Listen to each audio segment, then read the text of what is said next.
Hola.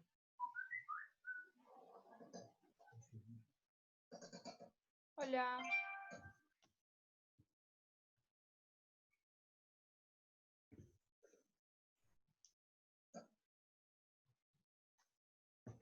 Ahí, pero no sé qué pasa.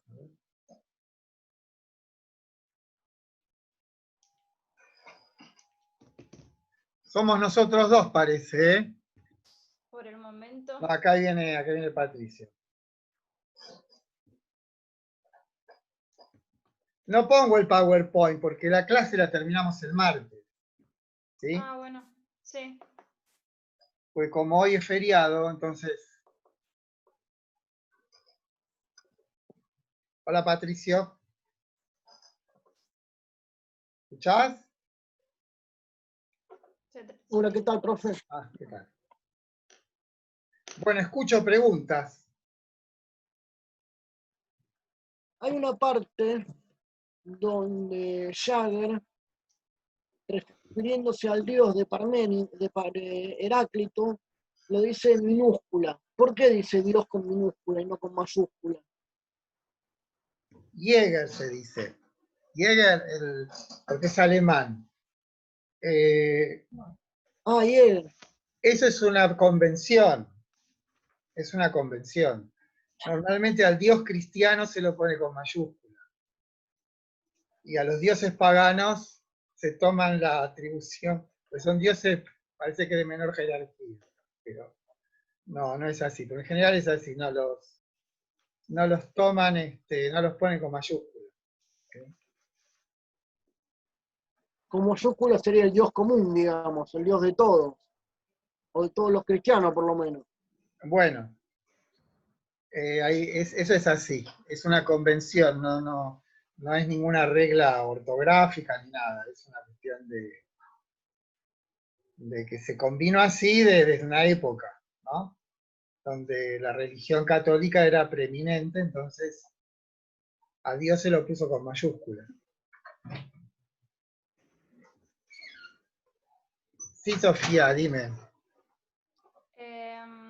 Nada, lo que hay que tener en claro de Parménides era que le hacía una crítica a Heráclito, ¿no? No, o sea, no, eso no es así, no hay ningún testimonio que diga que se conocieron. O sea, es una suerte de paradoja que los dos existan a la vez y en apariencia, solo en apariencia, tengan posiciones contrarias. Después vamos a ver, cuando veamos Heráclito, que no hay tal oposición entre Heráclito y Parménides. No es así. Lo pusieron digamos, los que vinieron después, pero ellos no. Es muy simple, que la única manera de poder pensar, aunque Heráclito diga todo cambia, ese cambio del que habla Heráclito no es un cambio caótico, es un cambio que tiene un orden, una estabilidad, una identidad. Por lo tanto, hay una cierta... O sea, lo que nos enseña Parménides es que pensar significa pensar una identidad. No se puede pensar la diversidad. O sea, el hombre por naturaleza, cuando quiere conocer, busca identidades. Y eso está inscrito en las 3 leyes de identidad, no contradicción y tercero excluido. Eso en todo caso lo sí, vamos a ver la clase que viene al final. Sí. ¿Qué vemos el viernes? ¿Cómo? Martes, ¿qué vemos? El martes terminamos de ver lo de Parménides porque no llegamos hasta el final.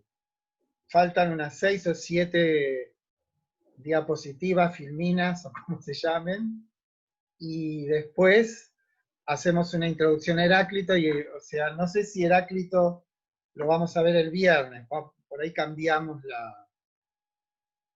los días, pero no los días, sino en vez de coloquio el viernes, tenemos clase de Heráclito el viernes. Para ver a Heráclito lo vemos también a Jäger.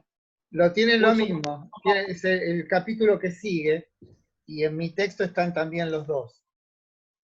Sí. Está muy clarito. ¿Ah, sí?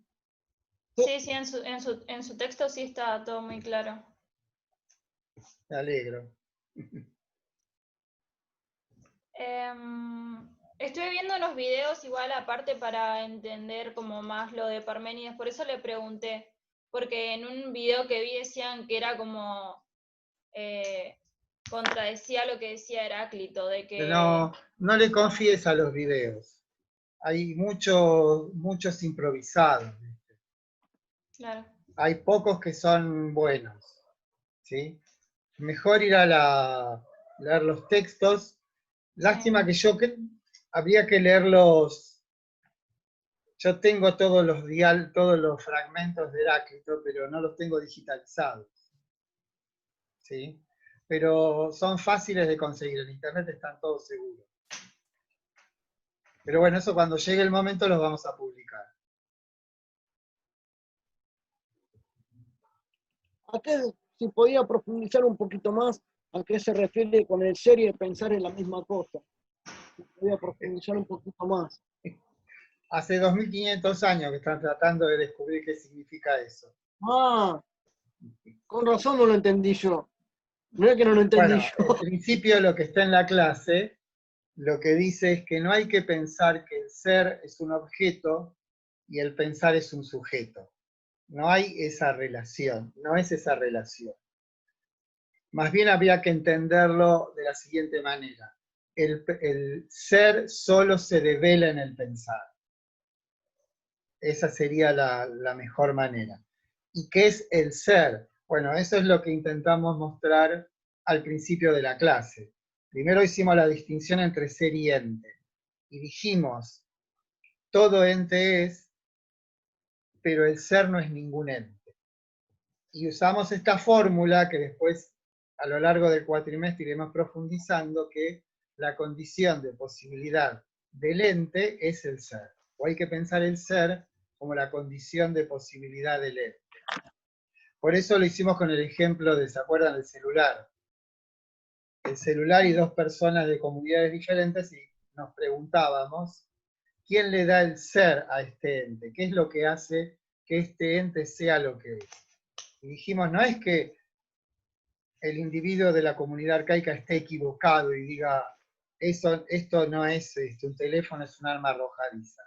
Justamente el ente depende del horizonte de sentido con el cual se lo capta, se lo percibe. El hombre de la cultura arcaica no está equivocado. ¿Me explico? No hay Claro, sí, equivocación. porque sí se entiende, porque para él sí es un objeto arrojadizo Claro, y claro. O sea, pero ¿de qué depende ese? ¿De qué depende esa determinación de ese ente como arma arrojadiza? Depende del mundo del que él viene. Pero hay algo que une a los dos, al hombre de nuestro mundo y al hombre de ese otro mundo, es que esto es algo, esto es un algo, esto es un ente. es un Y eso ente. es lo básico, ¿no? ¿No? Lo que ocurre es que Parménides va a decidir cuáles son las determinaciones que hacen que algo sea verdad. Y lo que algo Claro. va a tener el carácter de verdadero es justamente que tenga esas notas de inengendrado, inmutable, único, ¿qué más? Ah, yo los anoté a esos. Que no tiene Dice, partes, ¿sí? Estas son las único, determinaciones. compacto, que son seres particulares, son ilusiones de los sentidos, eterno, inmóvil, Bueno, no, continuo, eso de ilusiones de los sentidos corresponde a eso que la diosa dice, el reino de los hombres de dos cabezas, que es el mundo en el que nosotros vivimos. ¿No? ¿Por qué de dos cabezas? Porque las cosas en nuestro mundo aparecen y desaparecen, no tienen la nota de la inmutabilidad. ¿No? Vieron que la diosa le dice, hay tres caminos, el camino de lo que es, el camino de lo que no es, y el camino de lo que es y no es. Te prohíbo terminantemente que intentes ingresar el camino de lo que no es, porque es un camino impracticable. Y el camino de lo que es y no es, no te lo recomiendo porque es el que está habitado por hombres de dos cabezas, o sea, como que tienen el ser y la nada en la cabeza, ¿no? De todas aquellas cosas que cambian. Entonces yo, le dice la diosa, te voy a indicar que hay un único camino, que es el camino de lo que es. Y ahí empieza ese discurso de carácter ontológico que dice lo que es inengendrado, lo que es no tiene partes, lo que es inmutable, es homogéneo. Esas notas después van a ser las del Dios cristiano. O lo van a hacer, va a ser el motor inmóvil de Aristóteles o las ideas platónicas. Todas esas notas que describe Parménides para determinar la naturaleza del ser, después van a ser tomadas por la divinidad, ¿sí? Que es única, que es inengendrada, que es inmutable. Sí. Por eso el libro de Jäger se llama Los primeros teólogos, porque de alguna manera lo que está haciendo Parménides, aunque no hable de Dios, está como Hablando de una registrando las notas que después va a tomar como propias la naturaleza de Dios. No sé si me explico. Sí. En cuanto a la cronología, ¿quién es posterior? ¿Parménides? Son más o menos de la misma época. Pero están muy lejos, o sea, en el espacio, tan lejos de, digamos, no había comunicación como ahora. Piense que Heráclito vive en el Asia Menor y Parménides en el sur de Italia. Están como en una diagonal así, bastante alejados. No, pero yo le iba a preguntar por Tales de Mileto. Ah, Tales de Mileto es anterior. Tales de Mileto es finales del siglo VII, principios del siglo VI. Y Parménides y Heráclito hay que datarlos fines del siglo VI, principios del siglo V. No se sabe bien yo no me quise meter en eso, pero hay toda una serie de conjeturas. Por ejemplo, hay un diálogo de Platón que se llama el Parménides, donde aparece Parménides que tiene unos 65 años, y aparece Sócrates que tiene 20. Sócrates nació en el 470, entonces estaríamos en el 450. Si Parménides tenía 65 años, nació en el 515 a.C., por ejemplo. O sea, fines del siglo VI, y murió, no sé, tampoco se sabe cuándo murió. No, es Sí, muy eso impreciso. me confundió un poco porque vi un video que decía que nació en el 475 y después otro que en el 515 o No, algo así. no te, Sofía, no mires video, porque eso, la verdad, Yo decía, ¿en qué confunde, fecha? porque están hechos así nomás, ¿viste? No están hechos por gente seria en general, ¿sí? Claro, Preferible los libros.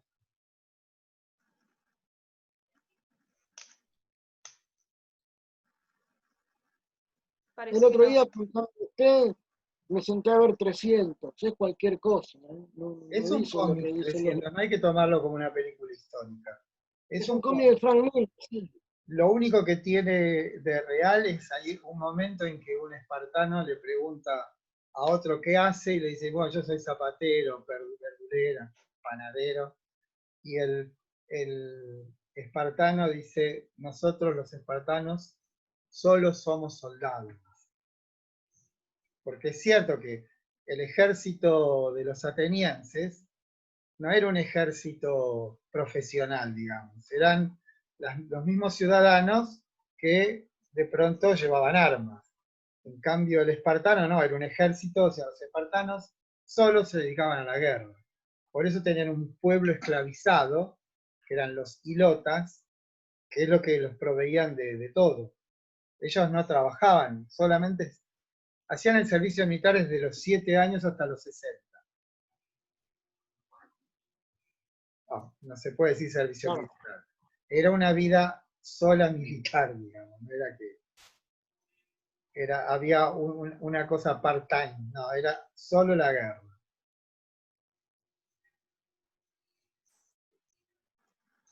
¿Invadían o eran invadidos? ¿Cómo? ¿Invadían o eran invadidos? Más bien. En general los espartanos a lo que se dedicaron más que nada fue a las llamadas guerras mesenias, que fue lo que les permitió a ellos conquistar a los mesenios y a los que subyugaron, que después fueron ilotas. Nunca fue un pueblo conquistador, en realidad, porque como vivían en un estado de, como digamos, de inseguridad permanente, porque no es lo mismo tener esclavos a tener un pueblo esclavizado. Entonces nunca tuvieron idea de hacer operaciones de conquista permanente. Sí tuvieron la guerra del Peloponeso famosa, que duró un montón de tiempo, y terminó en el 404 con la rendición de Atenas. Pero ellos no se apoderaron de Atenas, sino lo que hicieron fue, esto lo contamos creo en la primera clase, la segunda, lo que hicieron fue dejar un gobierno títere, que después fue depuesto por una restauración democrática que fue la que condenó a muerte a Sócrates. ¿Sí? ¿Y así llegó a Atenas a ser la capital o por otra cosa? ¿Cómo? ¿Y así llegó a Atenas a ser la capital de Grecia o por otro motivo? No, nunca fue la capital de Grecia, porque Grecia nunca fue una unidad. No había esto que llamamos una unidad, un país. Eran todas ciudades, estados independientes. Por supuesto que en algún momento Atenas tuvo cierta hegemonía sobre las demás y creó lo que se llamó el Imperio Ateniense, que duró muy poco tiempo. Que también llamarlo imperio es una exageración. Era la ciudad más importante y que tenía ciertos señoríos sobre las otras. Pero no había un emperador ateniense, nada por el estilo. No. Los espartanos tampoco duraron mucho tiempo, porque después, en el siglo IV, si mal no recuerdo, fueron vencidos por los tebanos, por el famoso Epaminondas, creo que la batalla más sinocéfalo, no me acuerdo la batalla. O sea, no podía durar mucho tiempo Esparta. Aparte, ocurría que cuando los espartanos, por una razón diplomática o por lo que fuera, iban al exterior, eran los primeros que se corrompían. O sea que ese talante o ese carácter espartano rígido, riguroso, atenido a las leyes, era más bien una cuestión de una sociedad opresiva, pero no era una convicción de los espartanos. Por eso cuando los soltaban, eran los primeros que digamos, se desarticulaban, por decirlo elegantemente. Era mucho más porque estaban obligados, porque estaban convencidos. Exactamente, esa es la palabra. Había una coerción social fuertísima. ¿Sí? Y un estado muy cruel, digamos, muy terrible. ¿Y cuál era la división política que tenía? ¿Qué tenía? ¿Un imperio, un reino? ¿Qué No, era? ellos tenían una cosa rarísima que era 2 reyes. Los espartanos tenían 2 reyes. Y esto era porque uno, como estaban siempre en guerra, uno se quedaba en la ciudad y otro estaba en el frente de batalla. O sea, los reyes espartanos nunca pelearon desde un escritorio, siempre estuvieron en el frente de batalla, eso es cierto. Eso se demuestra con la película 300 y Leónidas, que muere y eso es cierto, o sea, como muere ahí en las Termópilas. A flechazos los matan los persas, porque en 2 o 3 días les matan 20.000 soldados a los persas. Los espartanos, no solo los espartanos. ¿Esto es más o menos en la época del caballo de Troya o es mucho antes? No, en el caballo de Troya es una historia. Troya... no se sabe si fue verdad o no. No, lo de Troya sí fue verdad. Lo que no se sabe es si el caballo fue verdad. El caballo no está en la Ilíada, no sé si está en la Odisea. Creo que hay una referencia en la Odisea. Sí, en la Odisea, creo. Y la guerra de Troya, sí fue, cuando fue a fines del siglo XII a.C. Acá estamos hablando del siglo V a.C. O sea, 600 años después. En el medio están esos 300 años que se llama la Edad Oscura. Después de la caída de la sociedad ¿Y en qué momento se unifica todo porque leí que, o sea, que el padre Alejandro Magno, Felipe, puede ser, Filipo II. Filipo, bueno, como que Bueno, cuando eso es él, en el 338, no, 348 antes de Cristo, Filipo II y Alejandro tenía 19, 20 años. Primero que Filipo II es macedonio. Macedonios son griegos, pero están en el norte, bueno, bien al norte de lo que hoy es Grecia. Pero no eran ciudades-estados como Atenas o las demás, sino que era un reino. Y Filipo II los vence, a los griegos se juntan de nuevo, como contra los persas, pero en el 348, en la batalla de Queronea, Filipo II vence a los griegos. Entonces ahí Grecia pasa a ser una provincia macedónica. Y después pasa a ser una satrapía. Las satrapías son las provincias al estilo persa. O sea, ahí es, digamos, la muerte el fin de la polis. Después reaparece, digamos, por poco tiempo más, porque los romanos en el siglo III ya invaden Grecia. Pero lo que se llama el fin formal de la polis es la batalla de Queronea. Ahí termina ese sueño de un gobierno donde los ciudadanos y el Estado están en una suerte de armonía, ¿no? No está el Estado por un lado y los individuos por otro. Hay continuidad entre los individuos y el gobierno. Eso pasó durante poco tiempo en la época de Pericles en Atenas. ¿Sí? ahí nace la democracia, sería. Claro, claro. Era una democracia directa, ¿se acuerdan?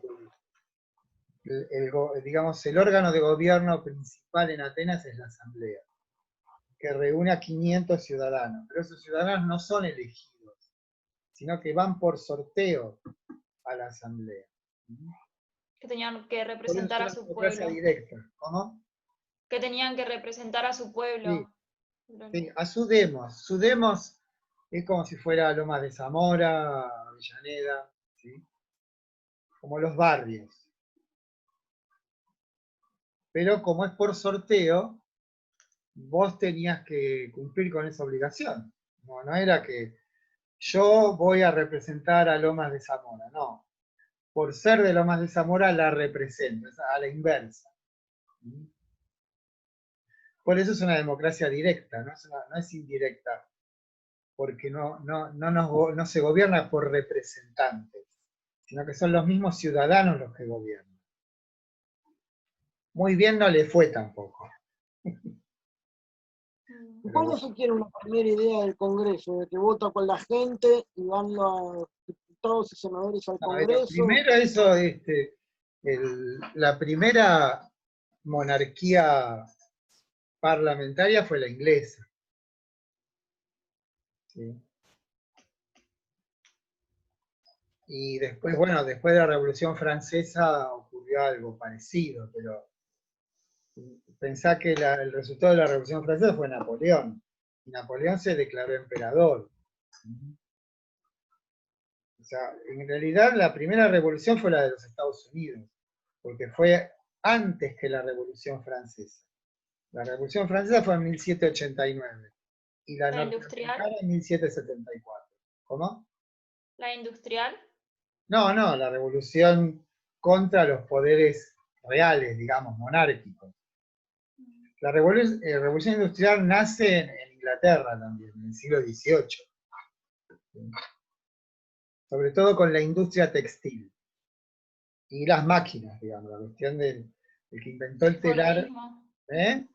El Fordismo y eso ya es muy El Fordismo adelantado viene sobre. después, porque el Fordismo es por Henry Ford, que fue el que inventó la línea de producción. O sea que vos el auto empezaba con el chasis, digamos, y después cada sección le iba poniendo la parte que cada uno hacía una parte. Eso se llama Fordismo, o él inventó, se llama la línea continua de producción. Sí. No estamos hablando mucho de Parménides. No, Profe, eso le iba a preguntar. Yo no entiendo cuando dice el ser no podría ser destruido y no podía ser engendrado, ya que de ser así, sería engendrado por un no ser y esto para él era imposible. Eso es Eso, lógica pura. O sea, esto lo tenés que pensar así, ¿no? El ser es, no trates de pensar qué cosa es el ser. ¿Sí? Tomalo en términos simplemente de las palabras. Si el ser hubiese sido engendrado, eso se llama reducción al absurdo, ¿no? Si hubiese sido engendrado, ¿quién lo podría haber engendrado? Otro que sí mismo, porque si se engendró a sí mismo, es inengendrado. ¿Está? ¿O no? Si no. algo se engendró a sí mismo, es inengendrado, porque se engendró a sí mismo. Claro. Entonces, si fue engendrado, tiene que haber sido engendrado por lo otro de sí mismo. En tanto lo otro de sí mismo es lo otro del ser. ¿Y lo otro del ser qué es? El no ser. El no ser no puede dar lugar a lo que es. Entonces. Entonces el ser es inengendrado. No lo llames el ser, ponele lo que es. Por eso se dice que es finito, individual y Infinito, único y todo eso. infinito, Infinito. claro.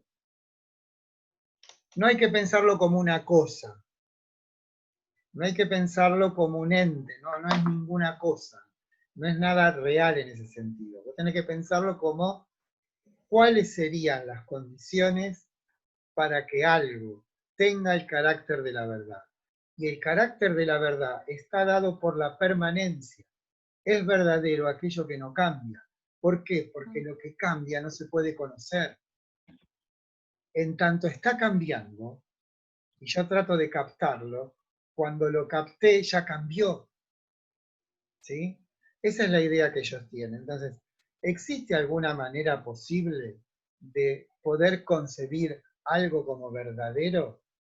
Algo será verdadero si, solo si es inmutable. Ahora, ¿cómo es lo inmutable? ¿Lo inmutable puede haber nacido? No, porque si nació es porque alguna vez no fue. Y de lo que no es no puede salir lo que es. No sé si me explico. Sí, Está eso tomado sí. en términos que uno, el esfuerzo que tiene que hacer es tratar de no representárselo, porque no tiene representación. No te Claro. lo podés imaginar, porque no pertenece al mundo de las cosas. Vos lo tenés que pensar como un horizonte, un ámbito, tal que hace que aquello que habite ese ámbito tenga el carácter de lo verdadero. Y el carácter de lo verdadero está asociado indisolublemente con lo inmutable. Y lo inmutable tiene que ver con el tiempo. ¿Qué es el tiempo? Este es el tiempo de la eternidad. Porque, bueno, el hecho de que haya aparecido Parménides es totalmente impensable. No sé cómo apareció. Pero bueno, de hecho está ahí su poema, está ahí delante de los ojos. ¿Cómo fue que se le ocurrió semejante cosa? O sea, como que hay una causa y hay un efecto, pero el efecto es mayor que la causa. No sé si me explico. Vos podés hablar de las sectas filosóficas, de los órficos, de Genófanes de Colofón, de Tales de Mileto, de este y del otro. De todo eso no sale Parménides. Es como que hay una creación, hay algo como que no... El Él no efecto... fue, ¿Cómo? no fue discípulo de Pitágoras tampoco, ¿no? Del No, pitagorismo. parece que no. Hay una referencia de que tuvo a un tal Amias que dicen que era un pitagórico. Pero yo estoy seguro que, por otras cosas, ¿no? Que él tuvo alguna relación con las sectas, no sé si con la pitagórica en especial. Pero el sur de Italia es el lugar donde aparecen las sectas. ¿Sí? Más bien del otro lado, más al sur. Porque vos pensás que él está del lado de Nápoles. O sea, tenés idea, ves la bota, lo que sería la parte de acá de la bota. No el talón, del otro lado. Y está lejos, bueno, lejos. Los los pitagóricos estaban bastante más al sur. ¿Sí? Pero yo creo que en ese ámbito se conocían, porque el proemio del poema tiene mucho sabor a algo esotérico, a algo misterioso, ¿no? A algo salvífico, pero lo que tiene de notable lo de Parménides es que no es el alma de Parménides, no está poseído por ninguna divinidad, no está en un estado de éxtasis, sino que es un hombre atento cuya única intención es aprender. Y lo vuelve más interesante, o mejor dicho, lo que todavía conserva de la estructura religiosa es que él se calla y escucha. Eso es lo único que permanece en todo el poema. O sea, en el momento en que la diosa le agarra la mano, ahí se termina toda la cuestión esotérica. Ahí se termina toda la división atmósfera, que había, la la atmósfera, división que había entre los humanos y los dioses, ¿no? claro, todo, ahí se termina. ¿Y la diosa qué hace? Le dice lo que es lo que es. Y como digo, lo único que permanece como de estructura religiosa es él escucha y ella habla. Nada más. Pero la actitud de Parménides es la de una persona que está atenta, que quiere conocer. Y ese conocimiento no viene del lado de los humanos, viene del lado de lo divino. Esa es la otra cuestión. Se fue Patricio, che. Sí. Se nos fue. Igual ya casi falta poquito. Igual, o sea, después vienen muchos filósofos que lo contradicen, ¿no? O sea, en eso de que era todo inmutable.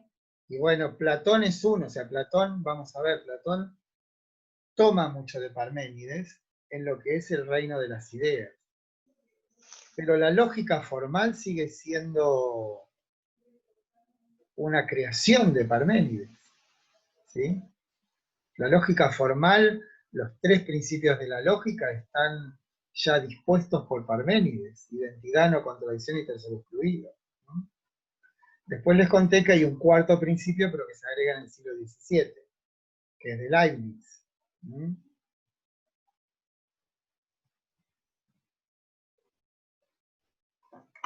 ¿No? No sé qué más preguntarle al No respecto. importa, pero el martes seguimos. No te hagas problema. Está bien. ¿Sí? Bueno, Sí, sí. se fue sin saludar este muchacho. Se fue. Ah, no, acá está volviendo, está acá volvió. Ah, Se ve que tiene inestable la conexión. sí. Patricio, pensé que te habías ido sin saludar. No, se me apaga la computadora porque no le dura mucho la batería. Ah, bueno, nos vemos el martes entonces a las 11:30. 11:30, ¿está bien? Sí, bueno. Sí. Bueno. Chao Sofía, chao Patricio. Chao, profe, gracias. Profe, La grabo gracias, ¿eh? igual, ¿eh? ¿Cómo? Gracias. Ah, bueno, la grabo, sí, ¿no? Sí. Sí. Sí, sí.